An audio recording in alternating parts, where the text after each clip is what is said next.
Pengine neno hakuna kulala ndio linaweza kutumika kwa usahihi kuhusiana na kile kinachoendelea baada ya mshambuliaji Selemani Mwalimu Gomez kutambulishwa kwa wananchi Yanga kama miongoni mwa wachezaji watakaoitumikia klabu hiyo katika msimu 2026 2027. Ndio baada tu ya kutambulishwa katika namna ya surprise ya kushangaza na rais wa Yanga Engineer Hersi Said, mara moja akaonekana akielekea visiwani Zanzibar, huku akiwa ameambatana na maafisa kadhaa wa Yanga, lakini pia akionekana makamu wa rais wa Yanga Arafat Haji. Halafu baadaye zinaonekana picha Selemani Mwalimu Gomez akiwa na wachezaji wenzake wa Yanga wakifanya mazoezi pamoja. Baadhi yao ni pamoja na mshambuliaji mwenzake Peter Shalulile, raia wa Namibia.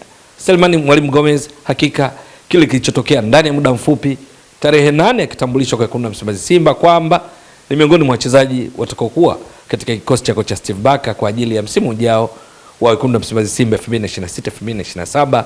Halafu anakuja kutambulishwa Yanga baada ya kurejea nchini akitokea Morocco katika klabu yake ya Wydad Casablanca, na sasa angalia akifanya mazoezi na Yanga, na sasa zimebaki saa chache Selemani Mwalimu Gomez kuwa na uwezekano wa kucheza dhidi ya Simba katika mechi ya ngao ya jamii kuashiria kuanza kwa msimu mpya 2026 2027.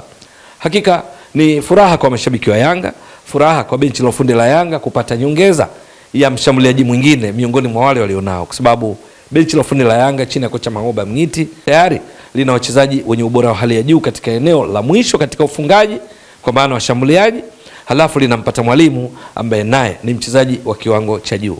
Ndio tunafahamu Yanga wana mchezaji wa kimataifa kutoka Ufaransa mwenye asili ya Senegal, Sheikh Ibrahima Toure, aliyetoka katika ligi ya Championship Saudi Arabia akiwa kwenye kiwango bora sana, akifunga mabao 19, assist 5 kuisaidia klabu yake Al Jabalain kufunga mabao 59 katika msimu uliomalizika 2025 2026. Sheikh Ibrahima Toure, urefu futi 6 na inchi 2, alifunga mabao hayo 5 kwa gula kulia, 9 kwa gula kushoto, 5 kwa kichwa. Lakini Yanga pia wanaye mshambuliaji Peter Shalulile Shashaman ambaye rekodi yake katika upachikaji mabao haina maswali, haina mushkili. Ndiye mchezaji mwenye mabao mengi zaidi kwa kutokea katika timu ya taifa ya Namibia akifunga mabao zaidi ya 20. Ndiye mchezaji anayeshikilia rekodi ya kufunga mabao mengi zaidi katika ligi kuu Afrika Kusini PSL akiwa amefunga mabao 130, na amejiunga na Yanga akitokea Mamelodi Sundowns alikotoka kuitumikia kwa misimu 6.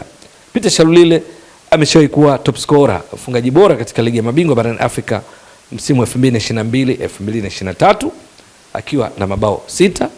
Peter Shalulile ndiye anashikilia rekodi ya kuwa all time goal scorer, mchezaji aliyefunga mabao mengi kuliko wote katika michuano ya FA ya Afrika Kusini almaarufu kama Nedbank. Sasa Shalulile yupo, Sheikh Ibrahima Toure yupo, lakini Clement Mzize Walid, mchezaji wa kimataifa wa Tanzania ambaye alikosekana kwa miezi kadhaa kutokana na majeraha, naye ameanza kujifua na Yanga, yuko tayari bila shaka kuwa sehemu ya kikosi cha kocha Mangoba Mngiti, kikosi cha kocha Mangoba Mngiti kuiwezesha Yanga kutimiza mipango yake kwa msimu 2026 2027.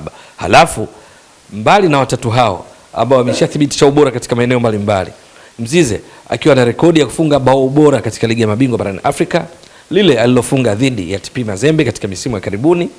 Mzize akiwa msimu 2024-25 ndiye top scorer wa Yanga, mfungaji bora wa Yanga katika ligi kuu Tanzania bara kwa kufunga mabao 14, assist 5, akichangia mabao 19 wakati Yanga ikitoa ubingwa huku ikifunga mabao 83 ambao ni rekodi katika ligi kuu Tanzania bara tangu ianzishwe 1997.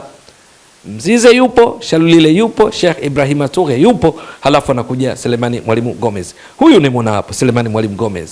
Msimu tu uliomalizika 2025-2026 akichezea Simba kwa mkopo, akitokea katika klabu yake ya Wydad Casablanca kule nchini Morocco, alicheza mechi 24 akiwa hatumiki sana katika kikosi kinachoanza, bali akiingia kipindi cha pili katika mpango kazi wa kocha Steve Barker, akianza na mshambuliaji wa uongo Ino Jospin Loemba ama Elie Mpanzu Kibisawala, halafu Gomez anaingia katika kipindi cha pili kuifanya Simba ibadilike na kuwa na mshambuliaji wa kiasili, ikibadilika mfumo kutoka baada ya golikipa walinzi wanne, viungo watatu, washambuliaji watatu, akiwemo mshambuliaji wa bandia Mpanzo ama Loemba kama nilivyotoka kueleza. Mwalimu akawa akiingia, Simba inabadilika kutoka kuwa na baada ya golikipa walinzi wanne, viungo watatu na washambuliaji watatu, akiwemo mshambuliaji bandia Eli Mpanzo Kibisawala ama Innocent Pin Loemba. Ikawa akiingia yeye, inabadilika inakuwa baada ya golikipa walinzi wanne, viungo wale ukabaji, viungo watatu washambuliaji na mshambuliaji kinara mmoja. Yeye ni mshambuliaji wa kiasili, guu lake ni nguvu zaidi la kulia, kasi ni miongoni mwa mtaji wake, na uwezo wa kukimbia nyuma ya mabeki akiwazidi maarifa na kuweka mpira wavuni. Sasa kwa mtindo huu wa kocha Steve Barker, Selemani Mwalimu Gomez hakutumia dakika nyingi sana uwanjani. Alicheza mechi 24, dakika 1169 kati ya dakika 2700 za Simba na timu nyingine zote katika ligi kuu Tanzania bara msimu uliomalizika.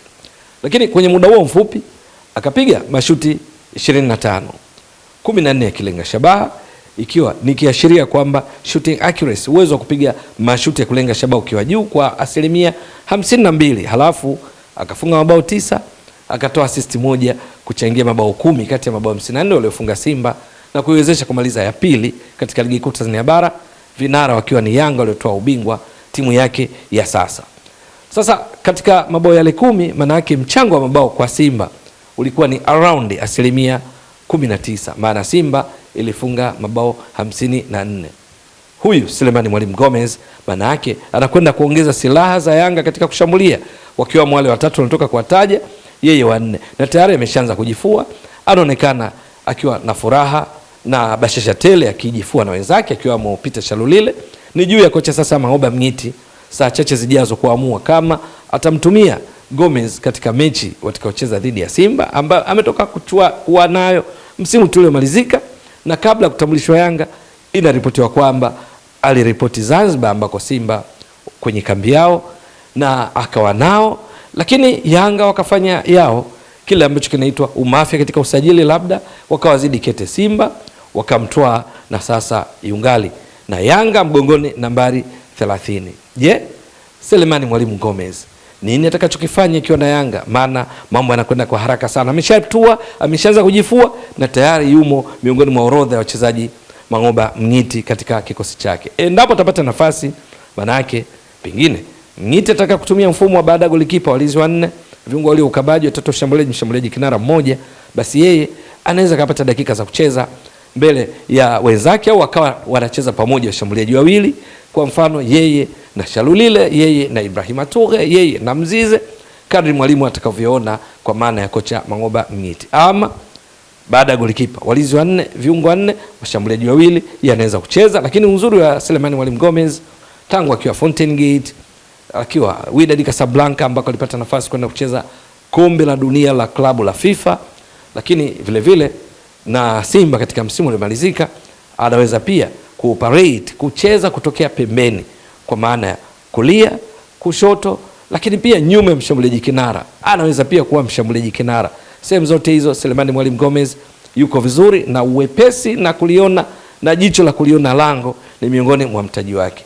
Itakuwa vipi? Ni swala kusubiri na kuona. Mtazamaji wa Mbwaduke Stats Sport Next Level, endelea kuunga mkono channel hii kwa kuhakikisha kama una subscribe, una share, una like na kucomment. Mwasilishaji wako ni mimi Ramadhani Mbwaduke almaarufu kama Mzee wa Data. Shukran jazilan. Bye bye.